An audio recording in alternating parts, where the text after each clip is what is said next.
ஒன்னாகாது அவளுக்கு. நாங்களாம் வாழவே ஆரம்பிக்கல, அதுக்குள்ள போயிடுவாள. புது வருஷம் பிறந்த முத நாளே இப்படி ஆயிடுச்சு. இந்த கொடுமையை நான் எங்க போய் சொல்ல? அழகர், வந்தவங்களா யாரு? அவங்க ஏன் ஆண்டாள குத்தணும்? எனக்கு ஏதோ சாதாரணமா நடந்த மாதிரி தெரியல. எவனோ ஒருத்தன் திட்டம் போட்டு நேரம் பார்த்து இதெல்லாம் பண்ணிருக்கான். ஆண்டாள கொலை பண்ற அளவுக்கு யாருக்கு விரோதம் இருக்க போது? அது ஆண்டாளுக்கு வந்த கத்தி இல்ல, எனக்கு வந்த கத்தி.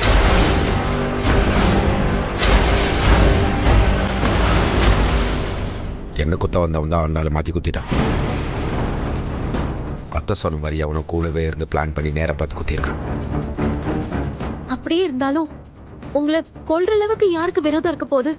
நீங்க அப்படி யாருக்கு என்ன தப்பு பண்ணீங்க? நிறைய பேருக்கு நல்லது பண்ணியிருக்கேன்ல, அதான் தப்பு.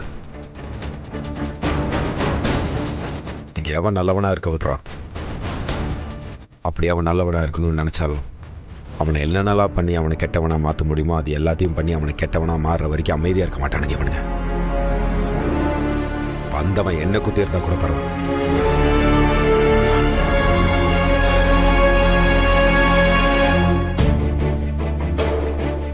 ஆண்டாள வண்டியில் தூக்கிட்டு வரும்போது அவ பேச்சு மூச்சு எல்லாம் போயிட்டான்.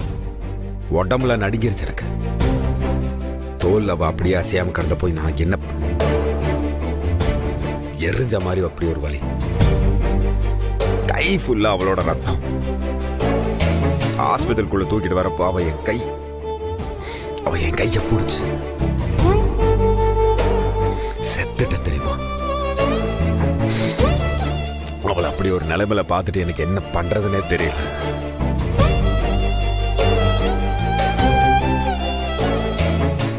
ஐயா சாமி, நீ எப்படி கலங்கினா எப்படியா? நீதானையா எங்களை தைரியப்படுத்தணும், நீதானையா எங்களை தேத்தணும். நீயே இப்படி அழுதா நாங்க என்னையா பண்றது? கரெக்டு தான் நீ சொல்றது. நான் அழுதாது அவளுக்கு பிடிக்காத.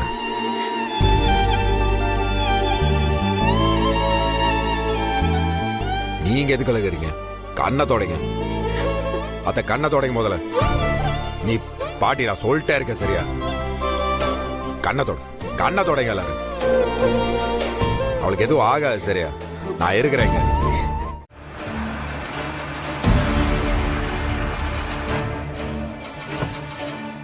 மேடம், பேஷண்டோட நிலைமை ரொம்ப மோசமா ஆயிட்டு இருக்கு.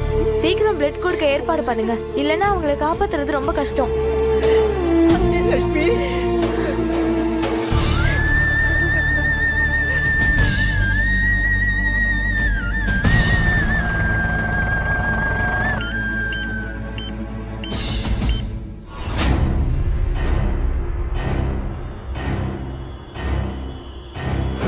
பிளட் ரொம்ப லாஸ் ஆனதுனால உங்க வைஃப்க்கு இன்னும் கான்ஷியஸ் வரல. உங்க வைஃபுக்கு இம்மிடியேட்டா பிளட் கொடுக்கணும்.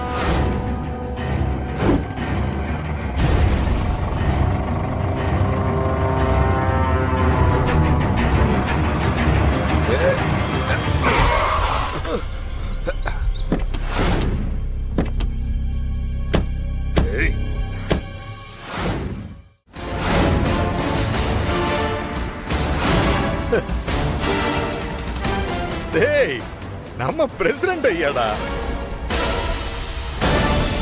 அண்ணே, பிரசிடென்ட் இல்லண்ணே, எம்எல்ஏ சார் இவரு. இல்ல எம்பி சார். எம்எல்ஏயோ எம்பியோ அதுவும் நான் பிச்சை போட்டாதானே ஆக முடியும். நீ என்ன வேணா பேசிக்கணும், திட்டுக்க வேணா 2 அடி கூட அடிச்சுக்க என்ன. ஆனா நான் என்ன சொல்ல வரேன்னு முதல்ல கேளுங்க. டேய், நீ புதுசா வந்து என்னடா சொல்ல போற? என்ன ஏமாத்தி காசு வாங்கிட்டு போவ, அங்க போய் உன் மாமாவோட சேர்ந்து கூத்தடிச்சுக்கிட்டு இருப்ப. டேய், நான் கிறுக்க மாதிரி பணத்தை பூரா அள்ளி இறைச்சிட்டு உன் பின்னாடியே லோன்னு அலைஞ்சுக்கிட்டு இருக்கணும், அதானே? அண்ணே, அந்த மாதிரிலாம் எதுவும் கிடையாது. நான் உங்ககிட்ட ஒரு உதவி கேட்க தானே வந்துட்டு இருந்தேன். என்ன உதவி? உங்க மாமனை தோக்கடிக்க போறேன்னு சொல்லி பணம் கேப்ப, அதானே? அதான் எனக்கு தள்ளி போச்சு இல்ல, அப்புறம் என்ன? ஏங்க அண்ணே, நான் பணம் கேட்க வரலண்ணே. நான் அங்க டேய், வேற என்னடா கேட்க போற? ஆசாரிப்பட்டிக்கு மேற்க ஒரு தென்னந்தோப்பு இருக்கு, அதை எழுதி கொடுக்கணுமா? இல்ல அந்த பாலாண்டவர் கோயிலுக்கு பின்னாடி ஒரு முந்திரி தோப்பு இருக்கே, அதை எழுதி கொடுக்கணுமா? டேய் இங்க பாருடா, என் எதிரியா இருந்தா கூட மன்னிச்சு போடான்னு விட்டுருவேன். ஆனா நீ எனக்கு துரோகிடா, என்ன நம்ப வச்சு கழுத்தறுத்த துரோகிடா. உன்னை மன்னிக்கவும் மாட்டேன், நீ செஞ்சதை மறக்கவும் மாட்டேன். அண்ணே, இவனெல்லாம் பெரிய ஓடையில வச்சு மாறுகால் மாறுகை வாங்கிடணும்னு அதை விட்டுட்டு இவனை சும்மா விட்டீங்க பாருங்க. உங்களை தானே சொல்லணும். டேய் கேட்டியா கேட்டியா, நீ செஞ்ச காரியத்துக்கு உன்னை எதுவுமே பண்ணாம விட்டுருக்கேன். அதுக்காகவே நீ சந்தோஷப்பட்டு ஓடி போயிடு. இங்க பாரு, சும்மா சும்மா வந்து என் முன்னாடி நின்னு என்ன கொலகாரன் ஆக்கிடாத. அண்ணே நான் உங்ககிட்ட ஒரு உயிர் பிச்சை கேட்க வந்திருக்கேன். தயவு செஞ்சு கொஞ்சம் கேளண்ணே. என்ன என்ன உயிர் பிச்சையா? இது என்னடா புது கதையா இருக்கு? வழக்கமா இந்த சங்கர் கிட்ட வர்றவன் எவன் உயிரையாவது எடுக்கணுமான்னு தாண்டா கேட்டு வருவான். டேய் நீ என்ன புதுசா உயிர் பிச்சை எல்லாம் கேட்டு வந்திருக்க? அண்ணே, என் பொண்டாட்டி ஹாஸ்பிட்டல்ல உயிருக்கு போராடிட்டு இருக்கானே, அவளுக்கு ரத்தம் வேணும்னு. டாக்டர்கிட்ட பேசினதுக்கு ஓ ரத்தம் தான் செட் ஆகும்னு சொன்னாங்க. நான் அதான் உன்னை பார்க்க வந்துட்டு இருந்தேன். கொஞ்சம் வானே கூட ஹாஸ்பிட்டல் வானே, ரத்தம் கொடுக்கணும்னு. அவ சாக கிடக்குறாங்க. ஓஹோ, அதான் எலி அம்மனமா வந்து நிக்குதா? டேய் எனக்கு ரத்தம் கொடுக்கறது ஒண்ணும் பெரிய விஷயமே இல்ல.